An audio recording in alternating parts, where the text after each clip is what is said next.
I apologized for an unattractive wife.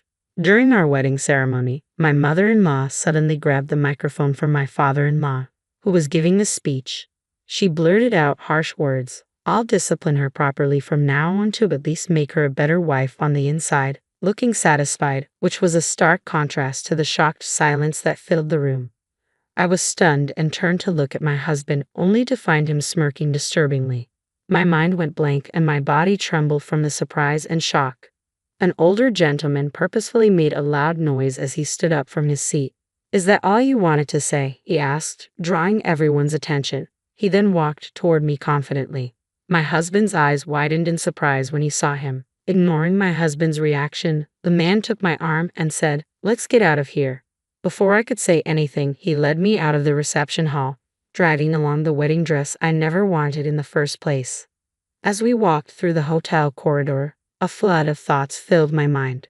My name is Angela, a 35-year-old woman who grew up in a single-parent household after my parents divorced when I was in elementary school. In my 20s, my mother fell ill and needed care, so I balanced work and taking care of her. I was still single in my 30s when I met a man named Steven. He proposed to me despite knowing about my responsibilities toward my mother, after meeting me at work where I assisted him at the reception desk. Steve was a great guy, and I thought I might never get another chance to marry if I didn't take this opportunity. But I couldn't just leave my mother alone. After a year of dating, I struggled with my decision. However, Steve reassured me, saying, "I know how much you care about your mother, so why don't we become a family of 3? Touched by his proposal, I decided to marry him. When we announced our marriage to our parents, my mother was overjoyed, but my soon-to-be mother-in-law, Ruth, had a completely opposite reaction. "I'll tell you up front, I don't recognize a woman from a single-parent family as a worthy wife," she said sharply when we visited Steve's house to introduce ourselves as a couple for the first time. From then on, every time we met for wedding preparations, she responded to everything I said with sarcasm.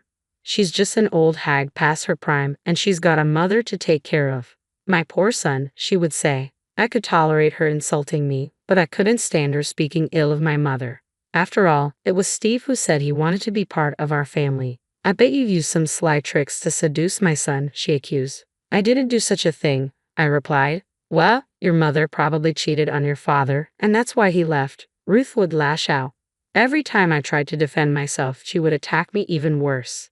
I thought about talking to Steve about it, but I didn't want to burden him with this unnecessary worry so close to our wedding. Ruth became more emboldened and interfered in the wedding plans. She even showed up the day we were picking out the wedding dress with my husband. "I'll choose the best wedding dress for you," she announced. "Mom has a great sense of style. She'll definitely pick a good dress if you're happy about it, aren't you?" My husband chimed in. I appreciated their intentions. "I want to choose my own dress. But I want to choose a dress that I personally like," I responded. "But I came all this way for you. I'm so disappointed," my mother-in-law said, sounding wounded. "Hey, don't make Mom cry," my husband snapped at me. He always sided with his mother, especially when she played the victim. But I couldn't give in when it came to my wedding dress, a highlight of the wedding. "I'm really sorry, but I'll be choosing my own dress. This is a once-in-a-lifetime event, and I want to be completely satisfied with it," I stated firmly. Reluctantly, my mother-in-law backed off, but she held a grudge. On the morning of the wedding, she did something unthinkable. "What an awful dress. The veil's tasteless too. You'd look better wearing a garbage bag with a supermarket sale flyer on your head," she exclaimed when she saw my wedding dress in the dressing room of the hotel where the ceremony was held. I was upset but wanted to avoid trouble on my big day, so I tried to stay calm. My mom, who loves sewing, made the veil herself. We chose the dress together. "I really like it," I replied. "You're going to wear something chosen by a woman who cheated and got dumped by her man," my mother-in-law suddenly shouted, furious. Then she splashed canned coffee from her purse all over my dress. "Stop it. What are you doing?" I exclaimed, watching in horror as my dress turned brown. I grabbed a towel to wipe it, but it was too late. The dress was ruined. "This is what happens when you don't listen to me. I've left a dress I chose with the ceremony staff. You're wearing that for the wedding, okay?" she stated and left the dressing room. She must have planned this, bringing the coffee to ruin my dress and having another one ready. Shaking with anger and frustration, I headed to the waiting room where my husband was and tearfully explained what happened. This is so unfair. It's going to ruin the wedding. What do you want me to do about it? He retorted. It's what your mother did. I've been silent until now, but there were other times. Enough already. You're annoying, he interrupted, shouting in anger. His expression was just like my mother-in-law's when she spilled the coffee on my dress. I was taken aback by his sudden change in attitude, but he quickly apologized. Oh, I'm sorry. I just can't deal with this right now. My husband was sweating and looked extremely tense. Feeling sorry for losing my temper, I decided to calm down and listen to him. You seem pretty stressed out. What's going on? I asked. Actually, the CEO of my company is suddenly attending our wedding. He happened to be at the hotel for work and met my boss. After hearing about our wedding, he prepared a gift and decided to attend since there was an empty seat due to a colleague's illness. What a coincidence. Showing off your skills here might lead to a promotion. You don't have time to worry about your dress. Just do as my mother says. I didn't appreciate his attitude, but it seemed useless to argue. I decided to leave the scene. Then the wedding began. The ceremony at the church on the hotel's rooftop went smoothly, and I was relieved until the family speeches at the reception. My mother-in-law went all out. Raised in a single-parent household, she lacks common sense and is an ugly bride, but I'll make sure to discipline her, she declared loudly, ignoring my father-in-law's pleas to stop. Just as I was about to explode with anger, a middle-aged man stood up with vigor and came over to me. You don't belong in a place like this, he said, staring at my mother-in-law. Then he started to lead me away. Who is that old man interrupting my speech? What nerve does he have? My mother-in-law shrieked as she watched the man leading me away. She shrieked, but next to her Stephen was turning pale. Why is the CEO here? It turned out that the middle-aged man was the CEO of Stephen's company. Stephen was sweating profusely and looked extremely flustered. We hurriedly left the reception hall and returned to the dressing room, leaving the confused guests behind. Why is my father here? I wondered. That's right, the CEO of Stephen's company was also my biological father. The reason for my parents' divorce was a personality mismatch. They fought constantly while working and decided to divorce because they thought it was negatively affecting me. Even after the divorce, my parents occasionally met. I saw my father several times a month and received proper child support until I became an adult. He even helped out when my mother needed care, so our relationship was very good. However, I hadn't asked much about my father's job. I couldn't believe my father was the CEO of Stephen's company. Even I was surprised by this coincidence. Why are you here when you said you had an important business meeting and couldn't attend my wedding? I asked my father. My business meeting ended much earlier than I thought, he replied. I decided to come here to give you the gift at least. Then I met one of the employees at the entrance. It seemed my father was the boss Stephen was talking about. He found out it was my wedding when he asked for the names of the bride and groom to prepare the gift. When I told the employee of the situation, I heard there was a last-minute cancellation and a seat was available, so I decided to participate. Why didn't you tell me then? I asked. After consulting with your mother, we decided to make it a surprise. I never imagined it would turn out like this, my father said, looking somewhat sad. Just as I was about to talk to my father, the door of the dressing room opened. Angela, you can't just run off like that, my mother-in-law said in a fake sweet voice. I had never heard her speak like that before, and it gave me goosebumps. She must have heard from her husband that my father was the CEO. Who do you think caused all of this? My father asked sternly. That was just a little joke, she replied, trying to brush it off. How dare you make such a vulgar joke at my daughter's big moment? That's even more unforgivable, my father retorted. What? No, it wasn't a joke. Then, so you're saying you seriously called my daughter ugly? Challenged my father. My mother-in-law was lost for words, repeating and well, her eyes darting back and forth. Suddenly, my husband rushed in, his footsteps echoing, and he prostrated himself before my father. I apologize for the rudeness of my mother, he said. You're apologizing to the wrong person, my father said, looking down at my husband with a cold gaze and a stern voice.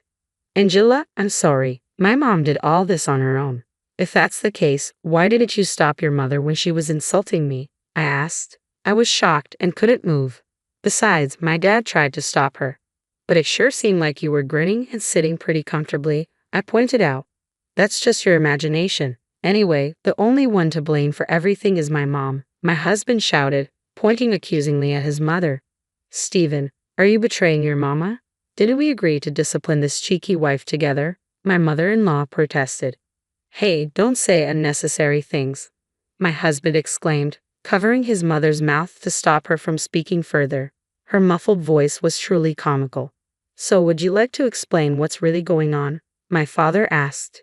No, this is something my mother did on her own. It's for your own good, to be honest, right now, don't you think? My husband stammered. As my father continued questioning, my husband shuddered and finally began to speak. When Angela insisted on choosing her wedding dress, my mother said she would become a cheeky wife if not properly disciplined.